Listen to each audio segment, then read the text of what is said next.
Hi guys, it's Jay from T&M Ball, and I've got my co-host today, Mr. Suv.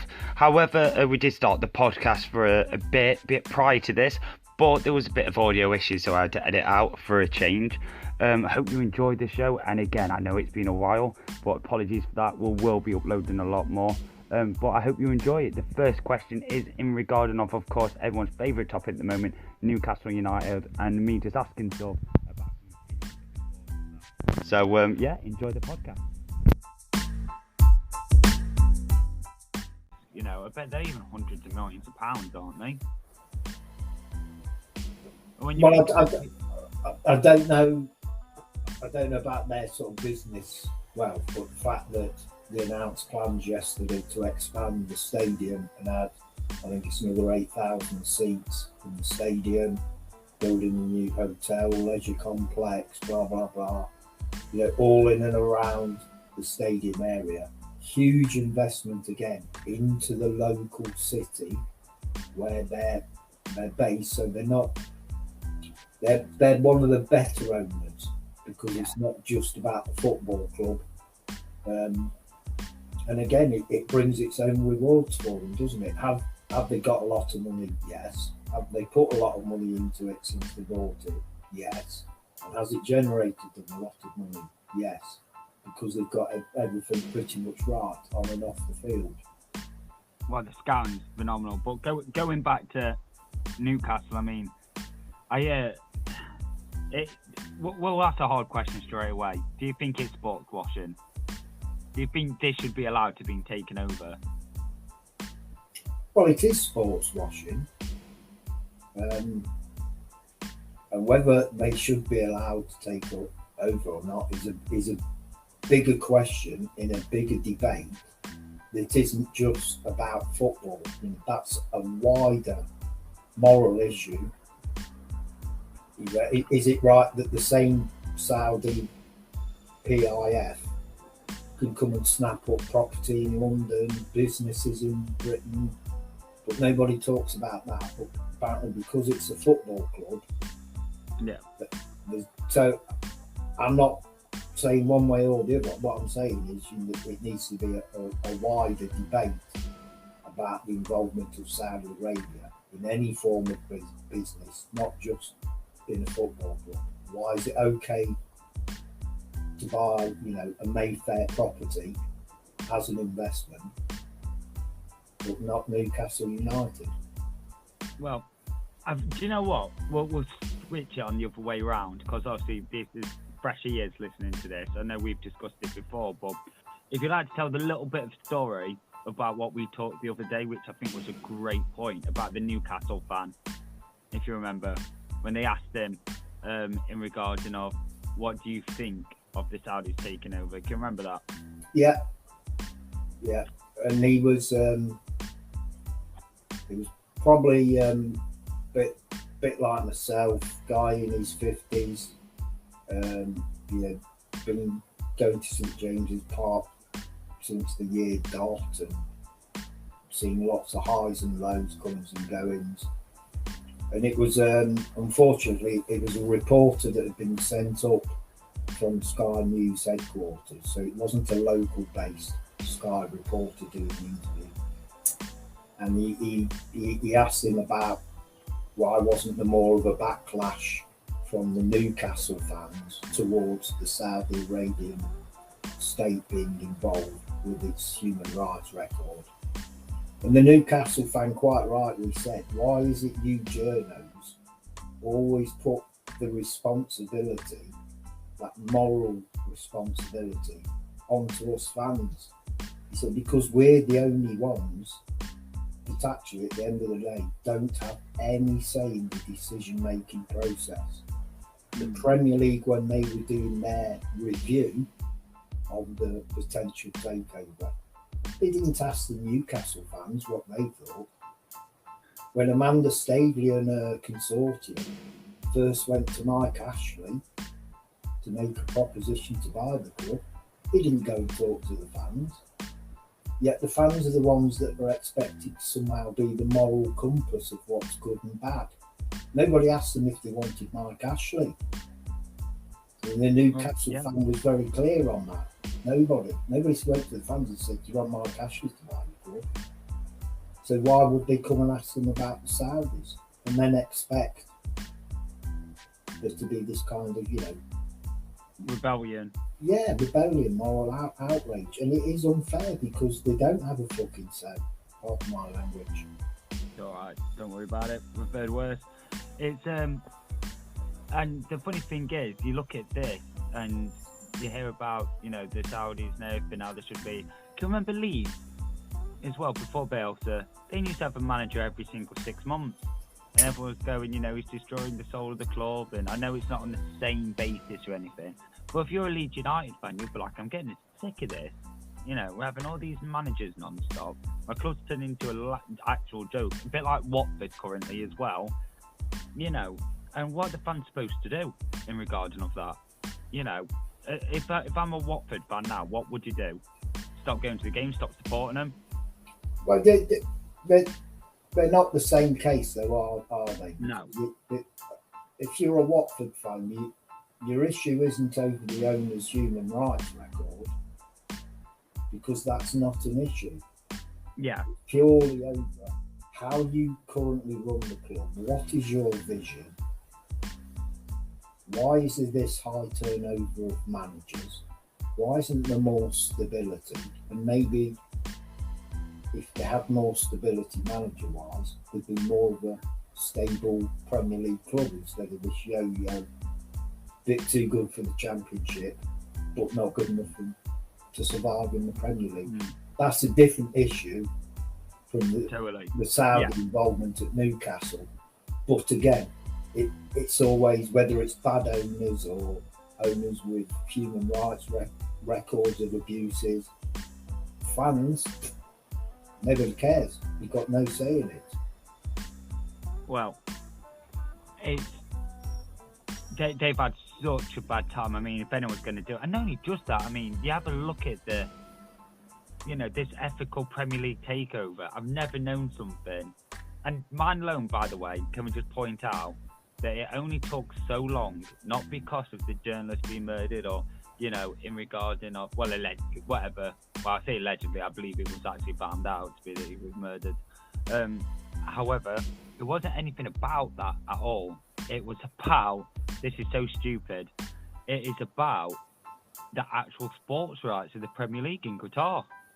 And they paid him £1 billion, and then it goes through.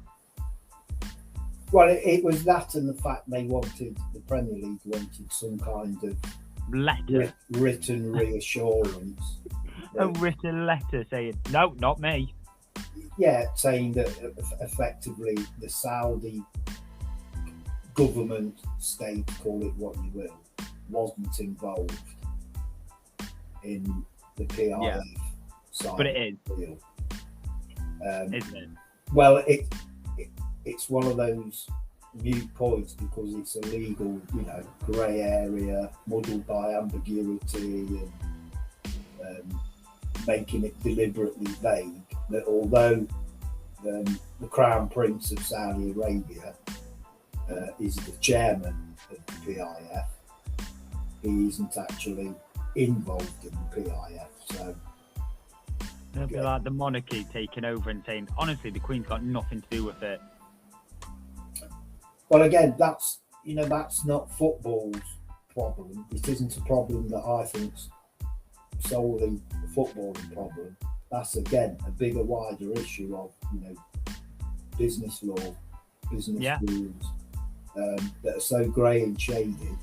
It allows these things to happen. The trouble is, we as football fans, we don't hear about when it's just another company that's not football related, that's bought up assets for it, sold off for huge profits, people put onto the dole, made redundant, no redundancy pay. We don't get cross about that because we don't hear about it so often. No. The only time that kind of really went over was Bury, wasn't it? Bury, whatever you want to call them, when he even admitted that he had no idea about a football club, but he asset stripped. And then you look at it and you think he did it 40, 50 companies prior, and you're thinking, Well, How can the this thing go was, it out? wasn't so much that he didn't know anything about football or running a football club. He wasn't interested in the football or the footballing club, because to him, they could have been, making baked bean teas for all he cared. It was a business he bought at a knockdown price, and he just saw an opportunity to asset strip, which he, if you're into that kind of thing, he did a really good job, made himself a fortune. But at what cost? Not just it's not just the football fans, it's how it hits that local community, because it's an old-fashioned ground in the middle of an old-fashioned working-class northern area, where the football club genuinely is the heartbeat of the town and the town centre. Pubs are open because football supporters go to pubs, cafes, bars, hotels, B&Bs, whatever it is. It's a boom to the wider economy. And once that club shut in Bury, that was it. Such a diverse difference, isn't it? So again, should there be a better fit and proper persons test at Premier League and EFL level to stop vultures like him? Yes, but it's very, very difficult to do that within the wider law. Yeah. I think it's the law that needs to change. Like you said, it's not about football law, it's about business law, isn't it? But they both need to change. There are things that the Premier League and the EFL can do better. And, again, like not allowing owners to separate the ground from the club. Which we should know at Derby. Nothing to do with, nothing in business law stopping them doing that. Putting a stop to that now. They could stop that straight away with a stroke of a pen. And as football fans, we'd all applaud it, because we don't want to see that. Well, it's funny you say that, right? And we're talking about, because I was thinking, in the EFLs, apparently whoever is in charge of this prop and fit, test and everything, and you look at it and you're thinking, well, to redo the whole thing, it must take absolutely ages, with business law and everything. And then in the same breath, when Newcastle did get takeover, the first thing they did is have a massive meeting. 18 clubs banned the use of sponsorship that are related to the club to stop putting investment in. So if you're the Saudis, investment fund, you can't be Saudi Airways and put a 300 million sponsorship deal that's obviously overinflated now, which we saw City do, by the way, guys. But yeah, you can't do that currently. That's only a short-term one. But I think, how quickly did that get slammed through? That was literally the same week that they got took over. So it can be done, if everybody wants to go. But that unfair advantage, it's going to happen. Newcastle will come up, if we like it or not. But we were just saying before, weren't we, the massive, massive, massive potential of Newcastle. The whole of the north, from the Midlands upwards, is full of supporters. They probably won't even need a sponsorship. There'll be that many kids growing up with a Newcastle top. You see now with City tops, it's going to be a whole new generation, Well, again, it's one of those old-fashioned northern working-class cities that's unique, in fact, being a one-team city. Most of the same sort of size in the Midlands North area. They've got 2, some have got 3 clubs. You go around the whole of the northwest, around Manchester, Liverpool. There's more clubs than just about anywhere else. Yeah, especially Manchester. I think isn't there like 15 or 16? Well, you got 2 main Manchester City-based teams. You've got 2 main Liverpool City-based teams. Yeah. And Newcastle's unique like that, for the size it is, to have one team, and whoever gets it right, be the owners, managers, players, you really are onto something. And with that money as well, like City have done, like Leicester, they will pump a lot of money into that community. Yes, They will. But it isn't about how much they're going to pump in.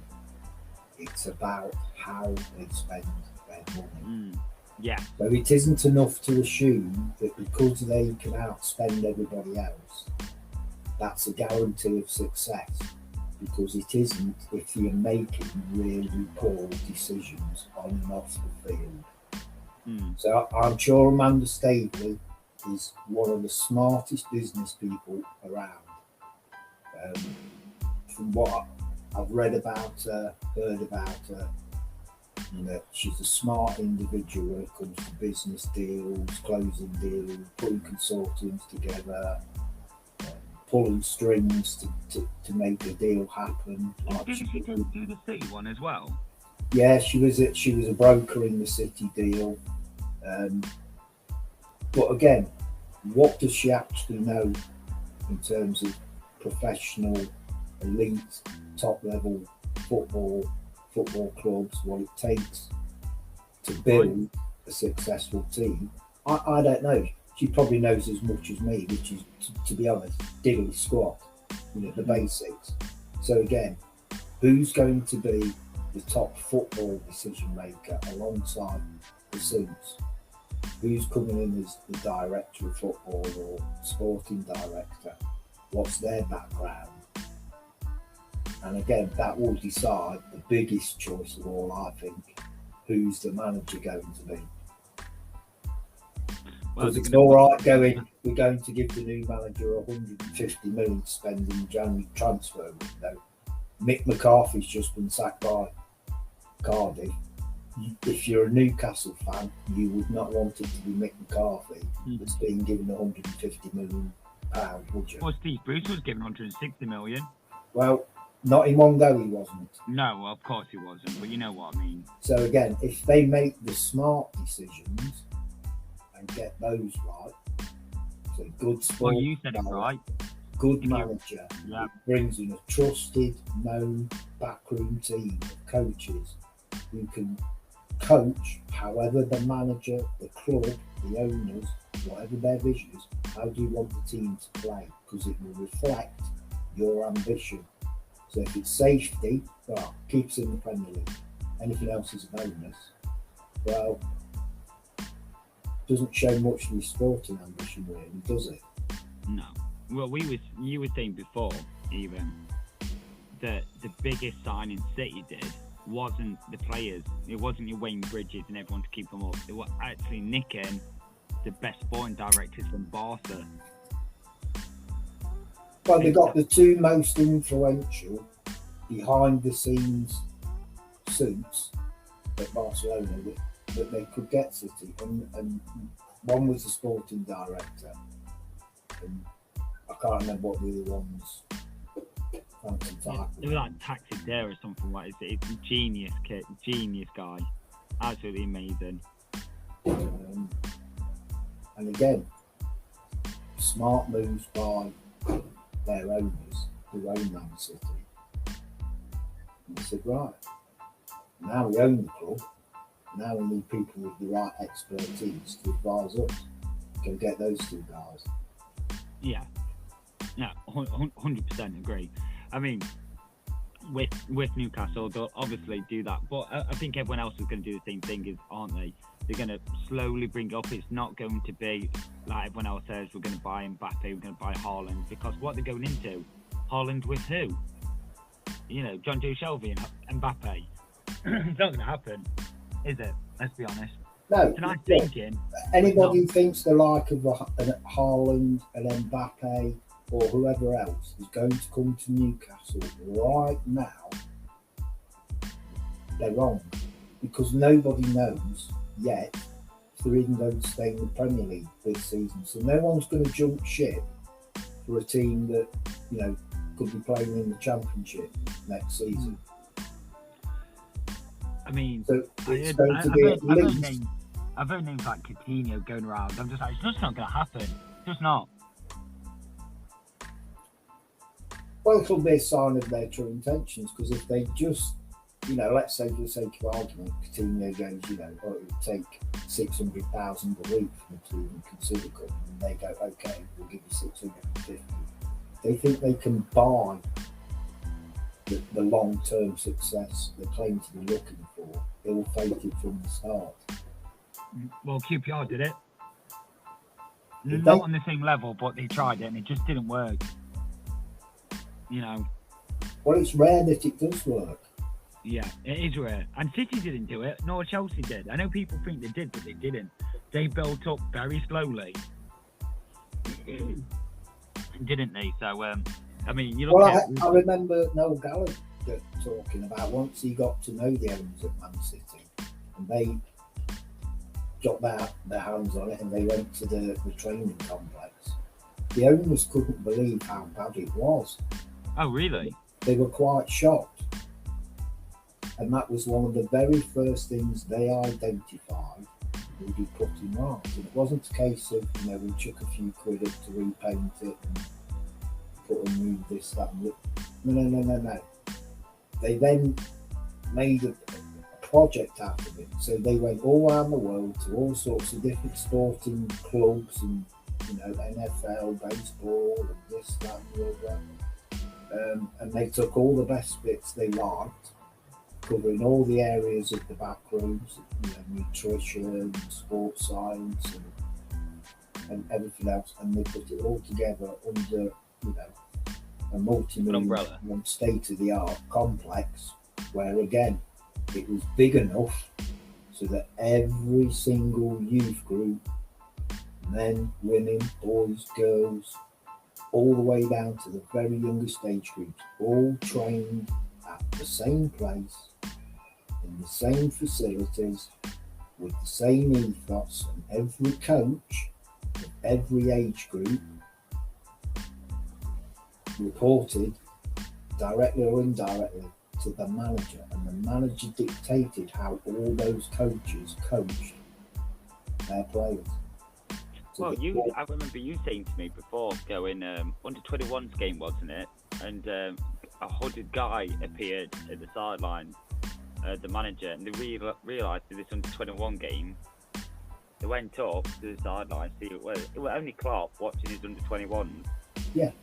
I remember you telling me that, and you're just thinking that's what it is now, isn't it? It's not, because I remember, which everyone else hopefully will, apart from apart from the new generation who'll be listening, but each team used to play differently, and I know that sounds ridiculous, but it was true. You're under 19s, and that's why we're so far behind on international I'm a little level. bit an old fogey to remember life before the Premier League, and I can guarantee you that you almost never ever saw a teenager or a lad in his early 20s getting a debut at a top club. Very, very rarely. And the chances were, unless he was, top rated, it was rare that he came through their own academy. He's usually somebody they've gone out and spent a lot of money on to get this younger incoming player. And the academy side, it was just a cattle market. Well, you saw the attitude, didn't you? Your kids won't win anything in '92. Because that was the attitude. You have kids, you don't win. Well, again, it's how do you prove you're good enough if you don't get an opportunity? If you don't see a clear pathway to that first team, because you think, well, it doesn't matter how good I am, the owners are always going to go out and spend, a massive amount of money on perhaps a foreign player. I've got no chance. Those days I think you've raised a very good point. Yeah, you have, because what else people will be saying, Newcastle can compete in 2-3 years. That took City nearly 4 to 5 years to get the training complex, build it all up for everyone to get up. And people don't remember, it was Mark Hughes, then it was Mancini, and then it was Pellegrini, then it was Pep.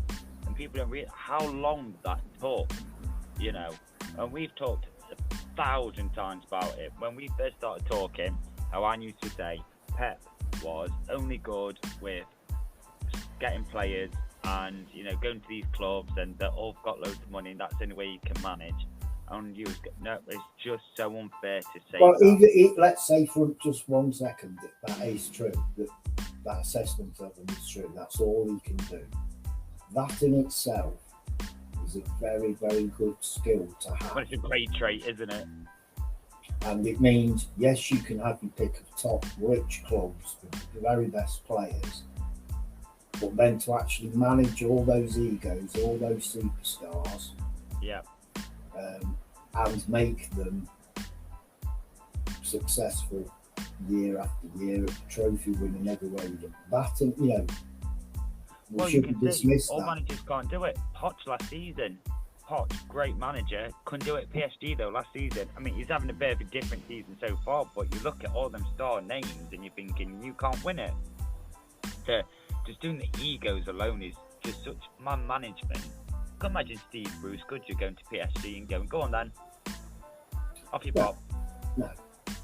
Just and again, Amanda Staveley, when she was doing her first proper tour of the ground and everything else, and they went to the training ground, and it was car crash because they could not believe how old, shabby, outdated, tatty, everything is. You're like, it's Newcastle United. Well, we've talked about this many times again, but we were talking about the difference between even now, because you've been there as well, because obviously from Ipswich, and you've seen what happens with old clubs and everything. Can I just clarify? I'm not from Ipswich. You know what I meant. I have to live in Ipswich. You happen to live Big there, difference. Unfortunately. But even stuff like that, I mean, you look at that and they see it on TV, the ground, just a lick of paint, a bit of. That's all the fans want. They want to be able to go to the ground and stadium where there's not weeds coming through the stands, And you look at, and I went past Pride Park the other day, the default stadium ground where there's no redeeming features at all, but it just looks tired and worn out, and there's, you look at all the metal bars at the top and all rusting, and there's all rubbish around the sides and stuff, and just someone to go around cleaning all the seats and everything, and getting rid of all the old stuff and everything. I think I was saying to you, that Philip Coco up all season, just the posters. Just silly things like that. And you're thinking, well, the irony, it's called Pride Park, and you can't do that. And I'm not talking about Championship level. I'm talking about the Prem. Have you seen Old Trafford recently? Yeah. That's not great. That when I was growing up, that used to be the big proper stages that was above its time. Advanced. I can remember going in. There was a little room that Eric Cantona brought up. With a, you say your star player would go in and do all the skills and everything before a match and everything. But now you look at it and you just think. I mean, it's definitely not as shiny and pretty as your stadium. Well, we've got a very shiny, pretty stadium up at Spurs. Very shiny. It is a beautiful grand stadium. It's a shame that we haven't got the team to match it, but hopefully, hopefully it will come. I think we're very stuck in the rut of getting to that Champions League final, and how many times do you always have to say you have to push on from that? And we just didn't. Like you said, signing that one or two bad signings, like a Serge Aurier, Davinson Sanchez, keeping Eric Dyer, because. Well, again, the questions are all bigger than who's playing in what position, who's in the squad, who's the manager. It's what's the ambition of your owners? What's your sporting ambition? Now you've built this fantastic state-of-the-art, all reputation stadium. What then? What's your actual ambition for the sporting side of Tottenham? And I'm not sure they know what it is. No. I've got a great question for you. Okay. So, we all, no matter what fans say it, we all romance and everything about your squad. So, Spurs are a really great example of that. We had that first 11 in the Champions League, and we stayed with it. It's even too long. We didn't add to it. We just let it go. But I see the difference in Liverpool doing that. And whilst people complain, which I never get, that they're complaining that Liverpool don't sign major stars, and Klopp brings in, and he'll get one. But you know, he got Jota, for instance, but they just complain that they don't sign mega stars. But he does. He signed Thiago, you know, Jota, just one or two. But yet Liverpool is still competing. While you see other, you know, teams, and they can do the same thing, but they decline a heck of a lot more. Do you think he was, you know, he clearly knows what he's doing, you know? When you look at someone at Chelsea, on the other hand, who, you know, they have non-stop, and sometimes it works for them, and sometimes it doesn't. Which you reckon is the best way? I don't know. I know it's a hard question. I think it's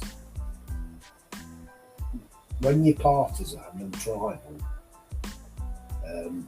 We often, as football fans, get lazy when we're looking at and criticising and talking about other clubs. You understand what I mean? Well, look at Arsenal. And we use a lot of generalisms. We generalise about this, that, and the other. And we often let that get in the way of our sort of rational thinking. I do it all the time. And it is hard sometimes to look at your competitors and sort of give an honest assessment of what you think. But again, my honest assessment of Spurs is that talking about whether, you know, should we have sold Harry Kane, you know, were we right to, it's kind of beyond that now. Yeah. It's about what does Mr. Levy and his suited friends really want football-wise for Spurs. Come out and, you know, tell people. And if you're genuine about wanting to bring success, you know, repeat success, winning league titles, it's not a shock if you win the Champions League because you can't use. If you genuinely want that, then at some point Mr. Levy has to go and need to change my mindset to achieve that, because keep doing what we've been doing, well, you're going to get the same results, aren't you? Well, do you know, it's a weird one with Levy, because I look at him and I think, I understand what he says when he goes, my job as a Tottenham, obviously, chairman, is to keep the future of Tottenham stable. We haven't got as much money as the other clubs. And you look at it and you think, well, we have, really. I know we've built a stadium for everyone to start, and it's cost obviously billions or whatever. However, you look at someone like Arsenal, who hasn't got any, you know, well, straight away, I'll tell you, Mr. Levy's wrong, because all he needs to go is, my only concern as chairman of Spurs is to make them successful. That's not it, though. That's it.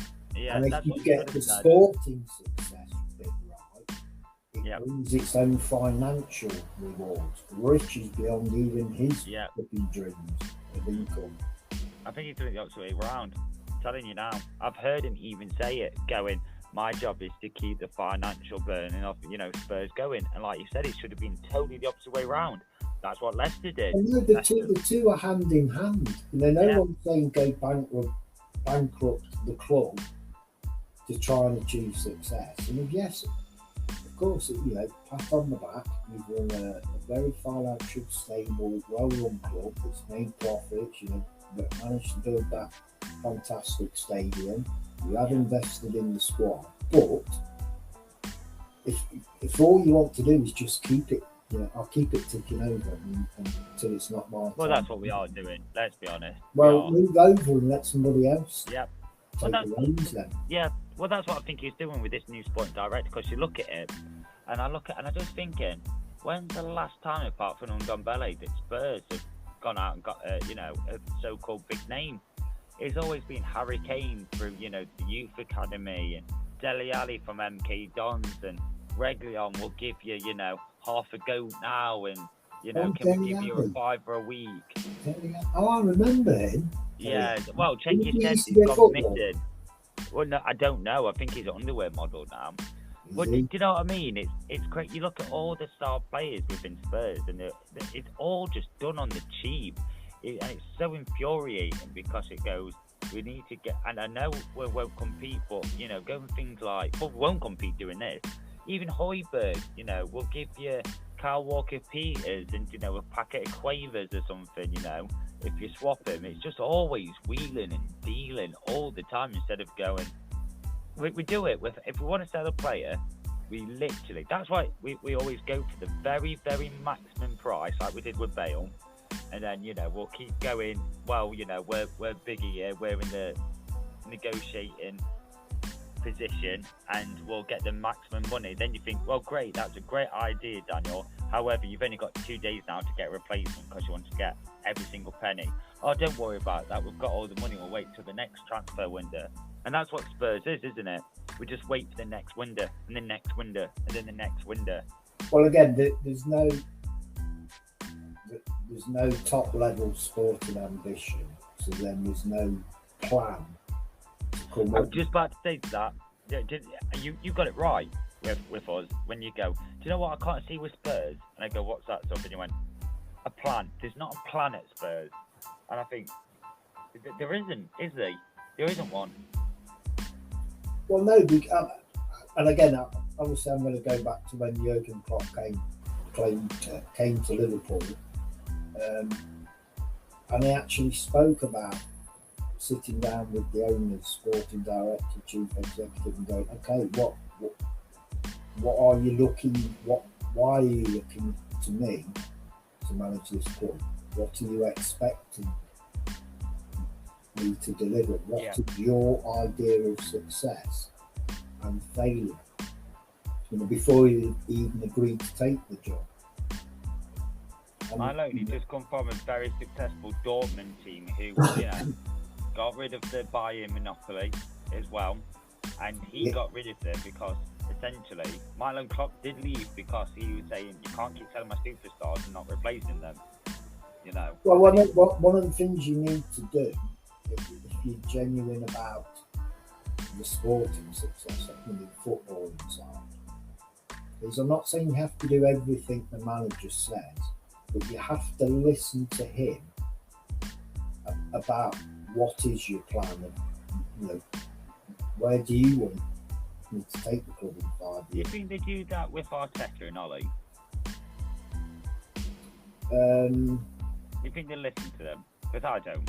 I obviously we're not there, but and I know you can't just think, well, they obviously listen to them. You know, they obviously listen to Klopp and Pep because they're doing well. Do you think other managers have that kind of same input? I don't know if every manager does.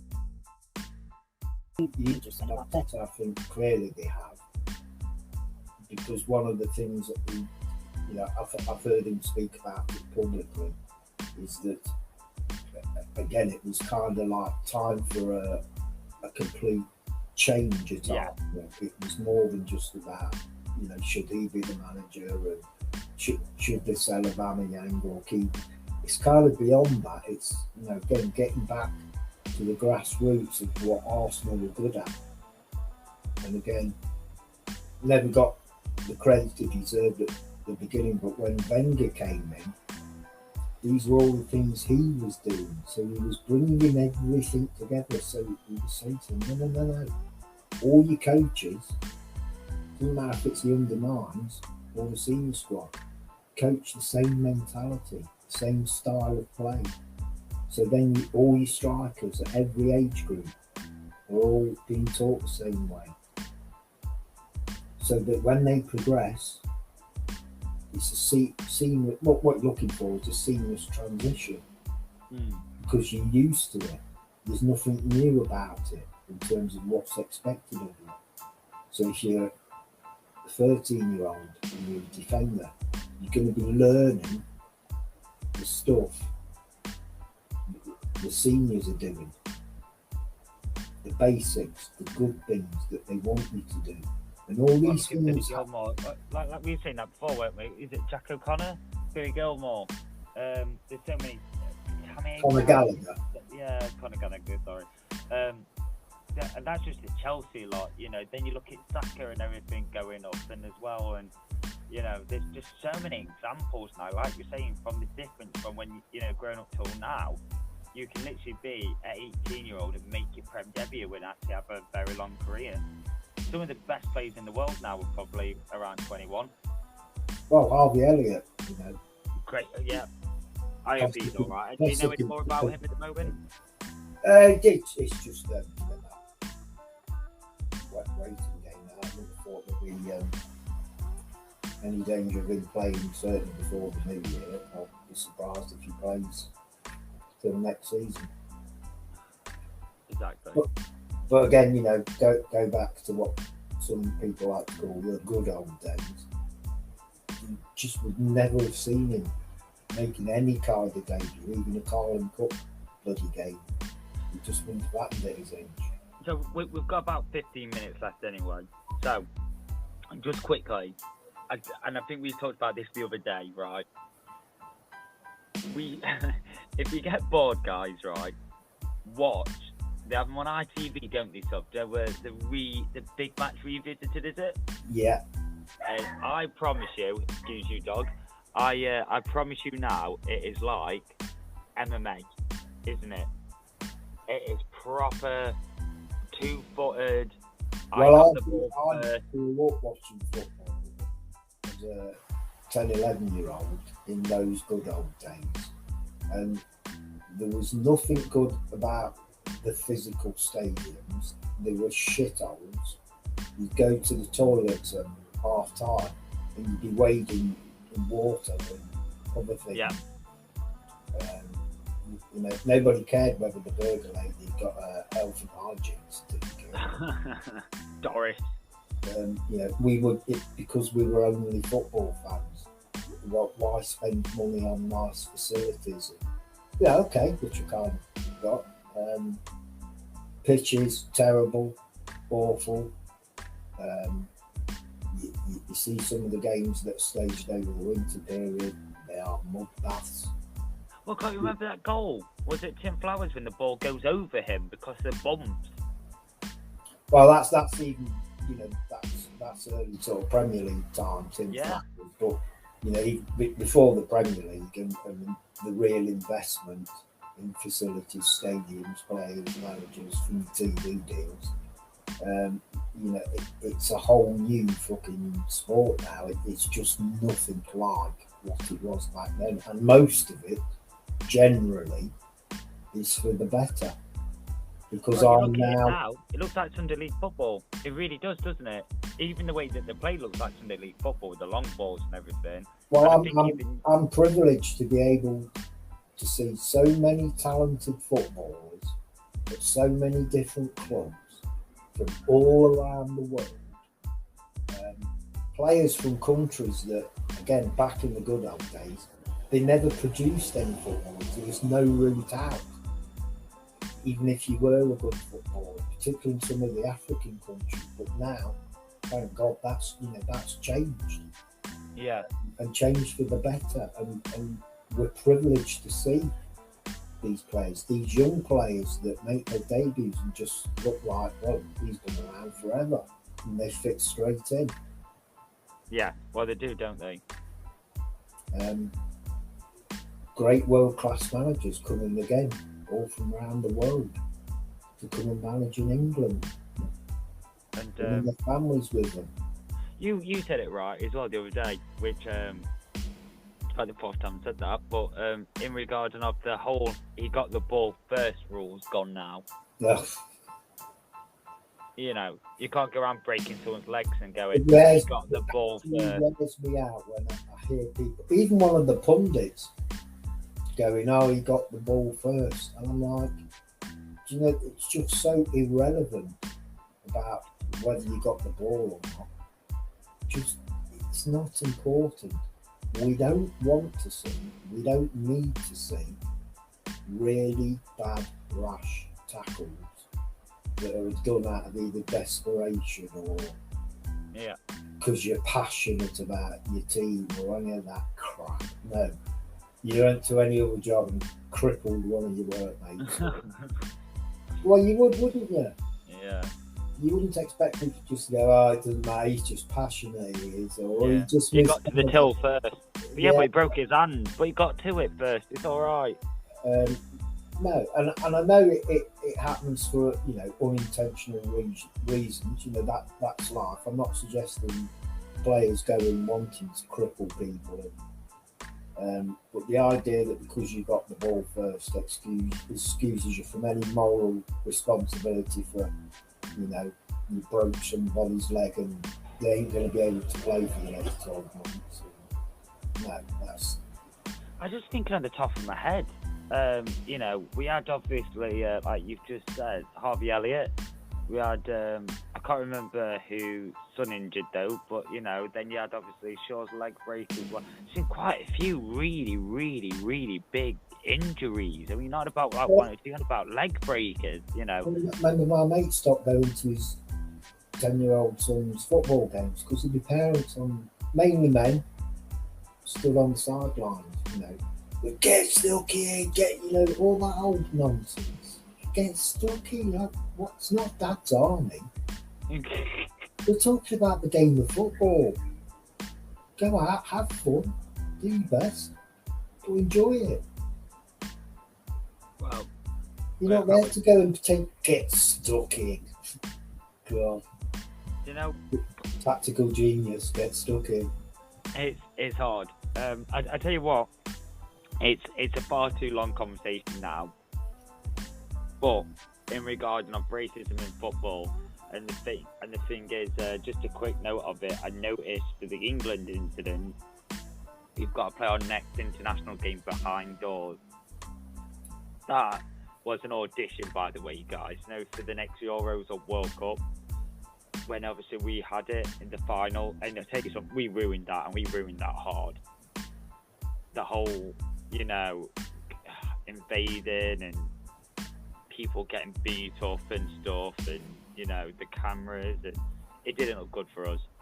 And you can look at Eastern European countries and say that they do the chants and everything, and they get a ban and they don't care either, but we care a lot, and I just think, I don't know if I think we need to be really, really careful if we're English people, England football fans of English football clubs, that we don't get blinkered by this. Somehow it's only a foreign problem of racist or hateful abuse coming from the crowd towards players for whatever reason, homophobic, racist, religion-based.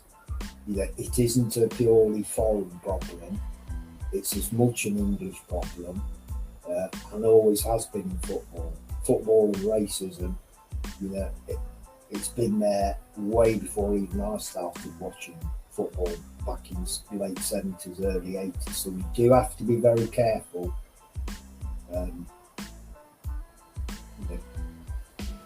We can't absolve ourselves.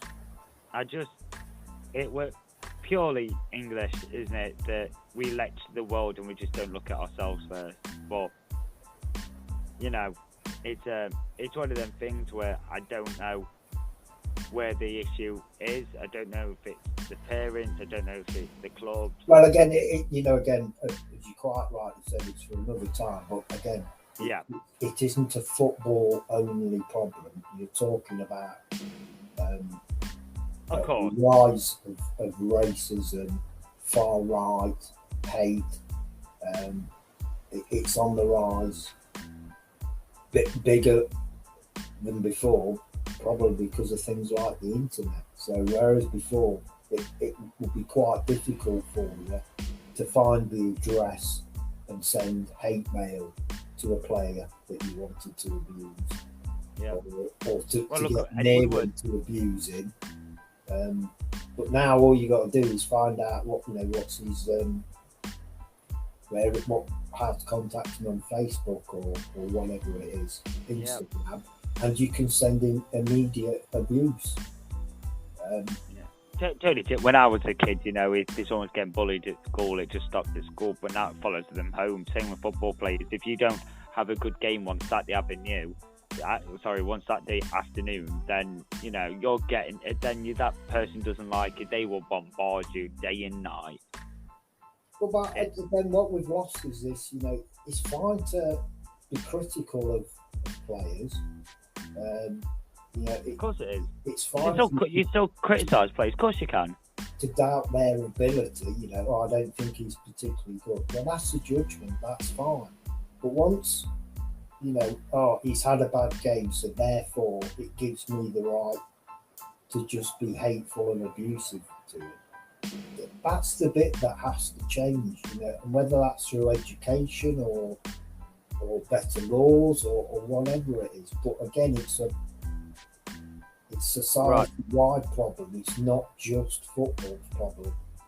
Going to just to lighten it up now, guys. Sorry about that, because again, that's a massive conversation, and it can't even probably be done over an hour. Okay. But we'll give it a good try. But we'll save that. Oh, is this like the local news? We've done the serious stuff. Now we're going to that. Now for you, now for the weather. Yeah, just to, exactly. Just yeah, to so it goes. The whole Yeah, thing. yeah. Okay. 16 people has been murdered by a rampaging goat. However, look at this 4-year-old's colourful drawing. Yeah, of the rainbow. Yeah. Yeah. Good. I see what we're going for here. I'm going to say some players to you. Right, and we're going to do full circle now. Right, last 5 minutes. Yep. Said that. And I want you to say Yeah. if this is going to be a good, say possibility or no. Okay. Right. Newcastle signings. It's a possibility. You ready? Right. Paul Pogba, end of contract. No. Lewandowski. No. Okay. Oscar. No.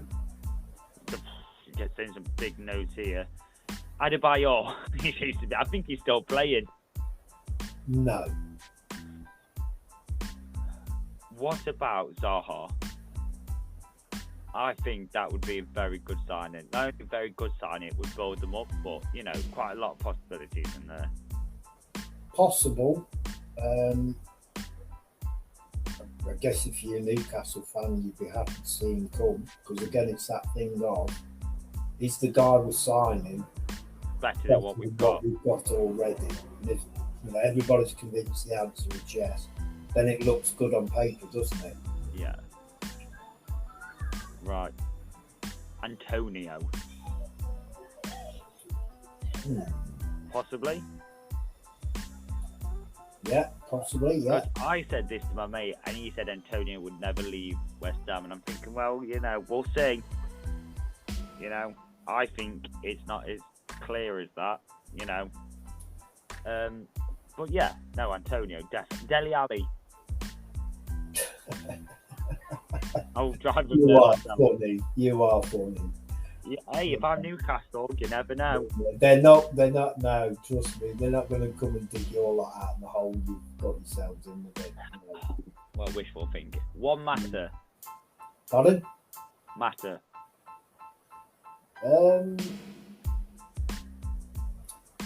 Yeah. Because he could have like what I call the Gary McAllister. Yeah, the Gary McAllister effect. What do you reckon to that? Aubameyang.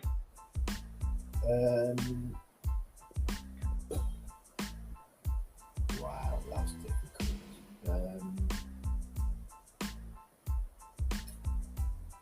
Yeah, because it's not.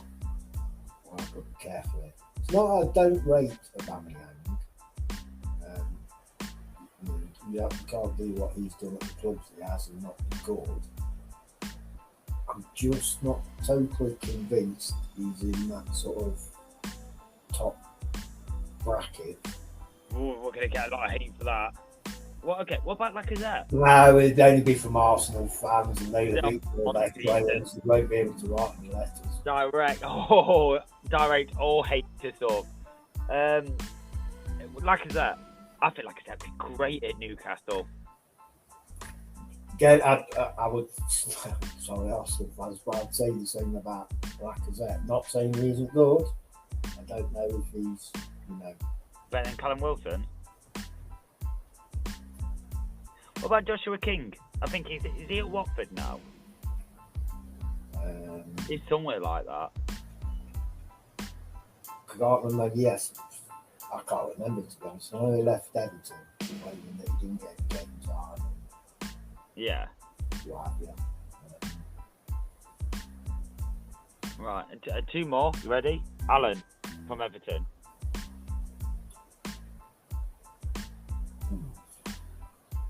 Yes. Yep.